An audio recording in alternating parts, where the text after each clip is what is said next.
Tumaas pa ang bilang ng mga sasakyang nabenta sa bansa nitong Nobyembre. Nananatiling #1 sa market share ang Toyota ng bilyonaryong T-Family. Yan ang agenda report ng ating mobility correspondent, G. Baroga. Naging maganda ang pagtatapos ng Nobyembre para sa local car industry kung saan ang total vehicle sales ay umabot ng 425,208 units year-to-date. Mataas ng halos 7% kumpara sa parehong panahon noong nakaraang taon.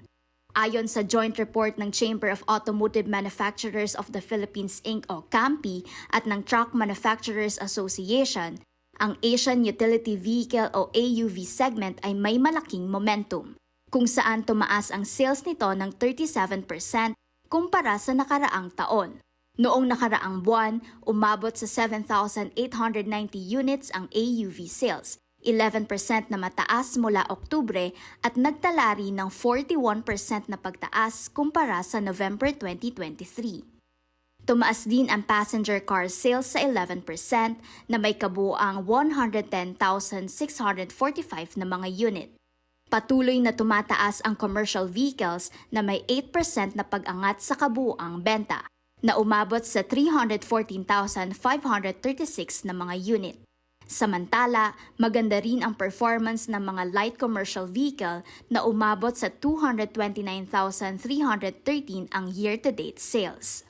Kampante si CAMPI President Romel Gutierrez na on track ang local auto industry na maabot ang kalahating milyong benta bago matapos ang taon.